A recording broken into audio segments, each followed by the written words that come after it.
తెలంగాణ ఆంధ్రప్రదేశ్ రెండు రాష్ట్రాలు కూడా ఒక అన్నదమ్ముల భావంతో ఉండేటువంటి రాష్ట్రాలు. తెలంగాణ తుఫాన్లో మునుగుతుంటే కూడా మేము ప్రకృతి అనుకుంటున్నాం తప్ప ఆంధ్ర ప్రజల తప్పు పడతలేదు. ఎక్కడో కోనసీమలో కొబ్బరి చెట్టు ఎండిపోతే ఆంధ్రలో ప్రాతినిధ్యం వహిస్తున్న ఉప ముఖ్యమంత్రి తెలంగాణ వల్ల దృష్టి జరిగిందంటే ఆయన వివేకవంతుడో అవివేకవంతుడో నాకు తెలియదు. నేను ఆ మిత్రపక్షంకు బాధ్యత వహిస్తున్న తెలంగాణ భారతీయ జనతా పార్టీ నాయకత్వం ఆయన పట్ల స్పందించాలని కోరుతా ఉన్నా. అదేవిధంగా ఆంధ్రప్రదేశ్ ముఖ్యమంత్రి గారు కూడా స్పందించాలి. స్వయంగా భారతీయ జనతా పార్టీ పొత్తున్నది కాబట్టి ఇందులో ఇటువంటి కక్షపూరిత రెండు రాష్ట్రాల మధ్యలో వైషమ్యాలు కలిగేటువంటి మాటలు మాట్లాడడం అనేది దురదృష్టకరం. నేను ఇంతకుముందు చెప్పినట్టుగా ఆంధ్రాలో తుఫాన్ వస్తే తెలంగాణ మొన్న హుస్నాబాద్ కూడా మునిగింది. మేమేం ఆంధ్ర ప్రజలను తప్పుపడుతున్నది ప్రకృతి వైపరీత్యం కింద భావిస్తా ఉన్నాం. అక్కడెక్కడో చెట్లు ఎండిపోతే మమ్మల్ని దృష్టి కలిగిందని నిందిస్తే ఇది తెలంగాణ పౌరులకు అవమానం. వెంటనే ఉపసంహరించుకోవాలి, క్షమాపణ కోరాలి. భవిష్యత్తులో ఇటువంటి వివక్షపూరిత మాటలు మాట్లాడద్దు, విజ్ఞతగా వ్యవహరించు. ఉప ముఖ్యమంత్రి అయినా ఇంకా సినిమా నటుడు కాదు, కొంత బాధ్యతగా మాట్లాడు నేర్చుకోవాలని చెప్పి నేను ఈ సందర్భంగా కోరుతా ఉన్నా. అవునండి, ఒకటి మనం ఇక్కడ ఆలోచిస్తే పర్టికులర్గా వాళ్ళ పేర్లు మెన్షన్ చేసి అయితే ఇక్కడ పవర్ స్టార్ ఎవరైతే డిప్యూటీ సీఎం ఉన్నారో వాళ్ళని అంటే వాళ్ళని ఉద్దేశించి చెప్పలే, ఏదో ఫ్లోలో మాట్లాడుతుండే ఆ మూమెంట్లో వచ్చిన వర్డ్ని పట్టుకొని ఎందుకు అంత లాగ్ చేసి ఆ పర్సన్ని ఎందుకు అంత నెగిటివ్ చేస్తున్నారు. సో తను ఇదే అనాలనుకుంటే ఇది డిప్యూటీ సీఎం కాకముందే అనాల్సింది. ఆయన పెద్ద హీరో కదా, పాన్ ఇండియా కదా, అటు సౌత్ అయినా నార్త్ ఎట్ అయినా బాలీవుడ్ ఏళ్ళు అయినా సరే చూసుకుంటే మనకు పెద్ద హీరో అతను. ఎందుకు అతన్ని నెగిటివ్ చేయడం, మూవీస్ ఆడనివ్వం అది ఆడనివ్వం అనడం దేనికి? అదేదో ఒక మూమెంట్లో ఆ వర్డ్స్ వచ్చి అట్లా తీసుకుంటే మన తెలంగాణలో కూడా చాలామంది చాలా రకాలుగా కూడా అంటున్నారు. దాన్ని ఎందుకు పాయింట్అవుట్ చేయలేకపోతున్నారు? ఇతన్ని మాత్రం ఈ పవన్ కళ్యాణ్ గారిని మాత్రం ఎందుకు పాయింట్అవుట్ చేయాలి? ఒకటన్నీ గుర్తుపెట్టుకోండి, ఇప్పుడు ఈ వర్డ్ చాలా చిన్నది. గతంలో ఆయన చేసిన ఏ హెల్ప్స్ అయితే ఇప్పటికీ కూడా చేస్తూనే ఉన్నాడు. యాజ్ ఎ లేడీస్కి కానీ ఎవరికైనా సరే, హార్ట్ పేషెంట్ ఎవరికైనా సరే హెల్ప్ కావాలంటే తనే ముంగట ఉంటున్నాడు. సో అట్లా అన్నప్పుడు కన్సిడర్ చేసి ఈ పాయింట్ని ఇంతటితో వదిలేయండి. క్షమాపణ అంటే ఆయన తెలంగాణ ఏమైనా తిట్టుంటే లేదా తెలంగాణలో పోనీ ఎవరినన్నా ఏమన్నా అనుంటే క్షమాపణ చెప్పాలి. కానీ ఏంటంటే తెలంగాణ ప్రజలు అక్కడికి వెళ్ళినప్పుడు మీ కోనసీమ బాగుంటుంది, మీ కొబ్బరి చెట్లు బాగుంటాయి, అంతా పచ్చతనంగా ఉంటుంది అంటం జరుగుతుంది. ఆయనకు తెలుసున్న వాళ్ళు ఒకవేళ వాళ్ళ దిష్టి తగిలిందో లేకపోతే ఎవరన్నా శాపం పెట్టారో ఏదో మాట వరుసకి ఆయన అన్నాడు. అలాంటప్పుడు పవన్ కళ్యాణ్ ఎన్నో తిట్టారు వీళ్ళు. పవన్ కళ్యాణ్ ఎన్నో అన్నారు, చిరంజీవి గారిని అన్నారు. అప్పుడు వీళ్ళందరినీ ఏమనాలి? క్షమాపణ చెప్పమనాలా? ఎంత దారుణం అయిపోయింది. మాట్లాడితే ఎలక్షన్ వచ్చే టైంకల్లా ఆంధ్ర వాళ్ళు, గుజరాత్ వాళ్ళు, ఇండియన్స్ మనం, అర్థమైందా? ఇంగ్లీష్ వాళ్ళు కాదు మనం, అరబికులు మనం కాదు. వాళ్ళు వచ్చి 100 సంవత్సరాలు పరిపాలించి ఇప్పుడు కూడా మన మీద పెత్తనం చేస్తున్నారు. 15 రోజులు 15 నిమిషాల్లో చంపేస్తాం మిలిటరీ తప్పుకుంటే అంటాం. వాడిని ఏం చేస్తున్నారు మీరు? వాళ్ళ ఓట్లు చీల్చుకోవడం కోసం రాజకీయాలు దగ్గర రాగానే ఇట్లాంటి డివైడింగ్ పాలసీలు మొదలు పెడుతున్నారు. అర్థమైందా? కొంచెం మంచిగా మాట్లాడుతూ నేర్చుకోండి. ఆయన ఏమో తప్పు అంటే ఆయన ఎప్పుడో తప్పు క్షమాపణ చెప్పేవాడు. అదేంటంటే ఎగ్జాంపుల్గా అన్నాడు అంతేకాని దాన్ని మీరు ఇటు కాంగ్రెస్ కానీ బీఆర్ఎస్ కానీ వేరే రాజకీయాల కోసం వాడుకుంటున్నారు మీరు. ఎలక్షన్ టైంకి నీళ్ళని మేము నీళ్ళు ఏమైనా వద్దంటారా? ఆంధ్ర వాళ్ళు మనకు మిగిలితేనే కదా, ఇక్కడ మిగిలితేనే అక్కడ వాడుకుంటారు. అర్థం చేసుకుని మాట్లాడండి. రాజకీయంగా బలహీనపరచడానికి చేస్తున్న ప్రయత్నంలో భాగంగా చూడొచ్చంటారా? ఆయన రాజకీయంగా ఇక్కడ తెలంగాణలో జనసేన పార్టీ అనేది ఎదగకుండా చేయాలనే ఉద్దేశంలో భాగంగా ఇలా ఏమైనా జరుగుతుంది? ఎందుకంటే ఆంధ్రాలో ఆయన పార్టీని, ఆంధ్రాలోనే కాదు ఇండియాలో కూడా ఆయనకు ఒక పెద్ద నేమ్ వచ్చింది, మంచి నేమ్ వచ్చింది. ఏది ఒక ప్రైమ్ మినిస్టర్కి ఉన్న రేంజ్. కొన్ని విషయాల్లో ఆయన ప్రైమ్ మినిస్టర్ పవన్ కళ్యాణ్ గారి పోటీపై ప్రజల్లో ఉన్న క్రేజు ప్రైమ్ మినిస్టర్ మోడీ గారిని కూడా మించిపోయాడు ఆయన. ప్రపంచంలో ఆయన చేసే కార్యక్రమాలకి ఈ పంచాయతీ రాజు కానీ అటవీ శాఖ కానీ ఇవన్నీ కూడా ఆయనకు పేరు వచ్చి అవార్డులు ఇచ్చారు అక్కడ. అట్లాంటి నాయకుడిని దయచేసి అనకండి.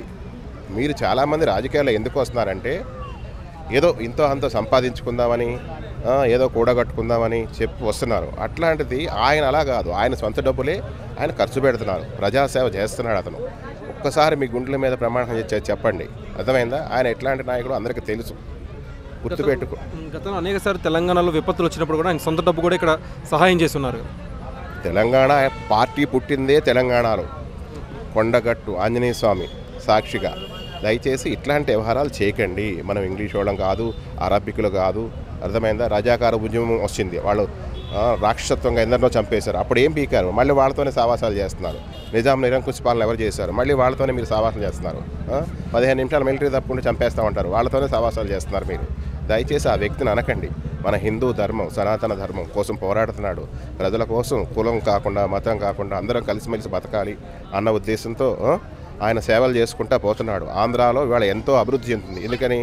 మన రాష్ట్రంలో ఏ పార్టీ ఉందో ఢిల్లీలో ఆ పార్టీ ఉంది కాబట్టి, ఫండ్స్ వస్తున్నాయి కాబట్టి.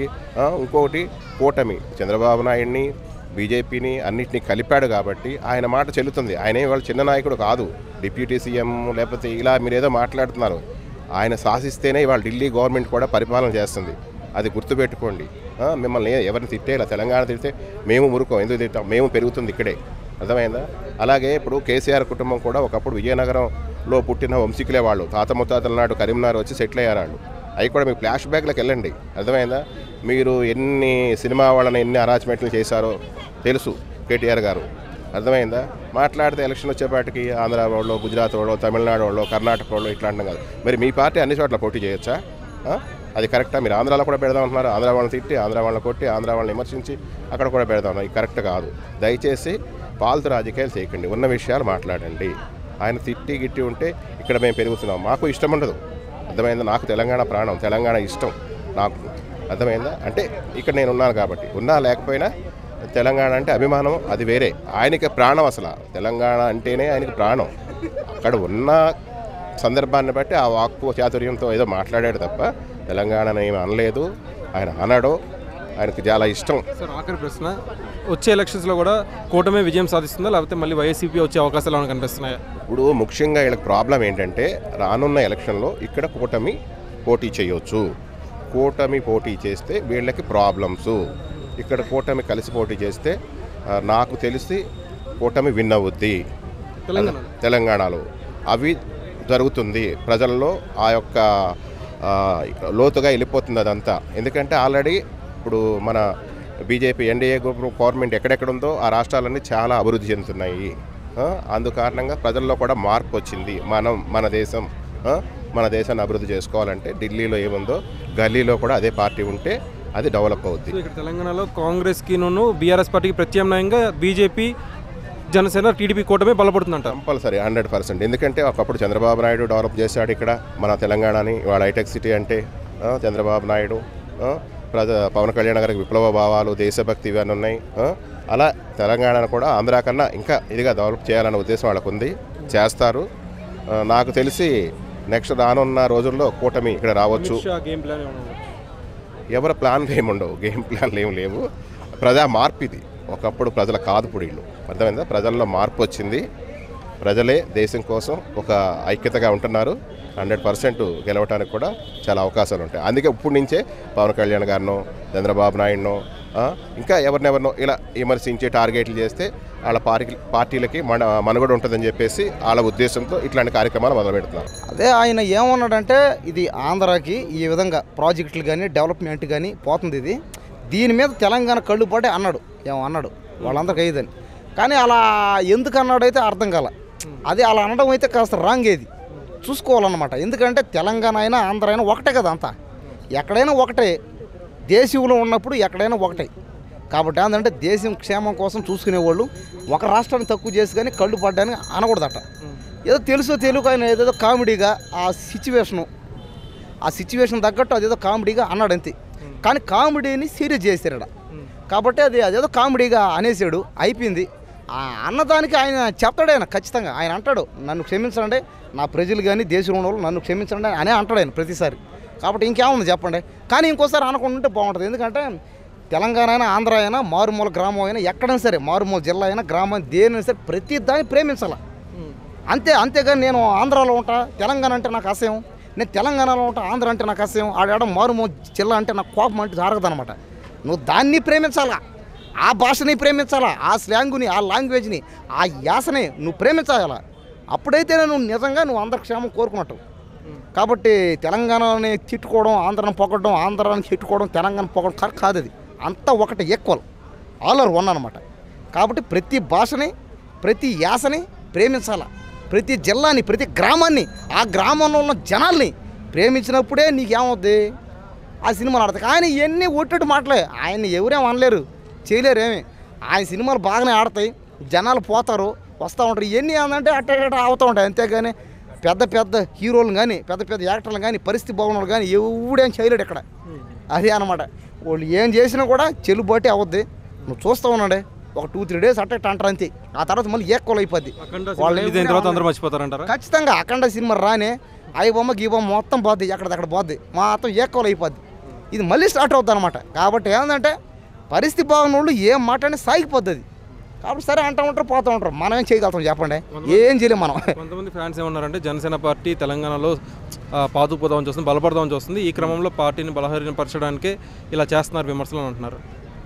అదే ఏంటంటే అది ఏమేమి టెక్నిక్లు ఏమేమి ఉన్నాయో నాకు తెలియదు. అయ్యి నిజంగా ఆ టెక్నిక్లు కానీ ఆ రాజకీయాలు కానీ ఆ టెక్నిక్లు నాకు తెలియదు ఏమి. అవి తెలుసుకున్నప్పుడు నేను మాట్లాడతా. ఆలోగా నాకు తెలిసినంత వరకు నేను చూసినంత వరకు ఇవన్నీ కామన్ అయ్యి వస్తూ ఉంటాయి పోతూ ఉన్నాయి. అంతేగాని నిజంగా పేదవాడికి మేలు జరిగిందైతే పవన్ కళ్యాణ్ వల్ల అయింది. అది పవన్ కళ్యాణ్ గారు చేశారు, ఇంకొద్దిగా చేయాలని నేను కోరుకుంటున్నాను అంతే. అయితే ఫ్యాన్స్ కూడా సోషల్ మీడియా ఏం క్లెయిమ్ చేస్తారంటే నైజాం కింగ్ పవన్ కళ్యాణ్ అంటారు, వేరే హీరోల కంటే అత్యధికమైన క్రేజ్ ఆయనకే ఉందంటారు.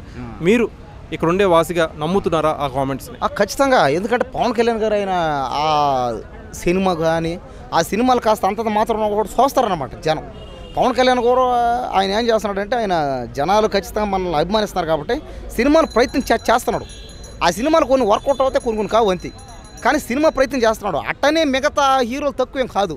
ఇప్పుడు ప్రభాస్ గారు కానీ మహేష్ బాబు గారిని వాళ్ళు ఇంకా పెద్దోళ్ళు కాదా, వాళ్ళ పెద్ద పెద్ద యాక్టర్లు వాళ్ళు పక్క దేశంలో ఆడతాయి, పక్క రాష్ట్రంలో ఆడతాయి. అల్లు అర్జున్ కానీ చెప్పండి, ఇంకా అల్లు అర్జున్ కంటే ఎవరో చెప్పండి యాక్టర్లు కూడా. అల్లు అర్జున్ కానీ ప్రభాస్ అన్న కానీ మహేష్ బాబు కానీ అందరూ పెద్దోళ్ళే అందరూ అంతే. ఏముంది దాంట్లో ఆయన కూడా పవన్ కళ్యాణ్ గారు కూడా లోకల్ ఫాలోయింగ్ అంతే.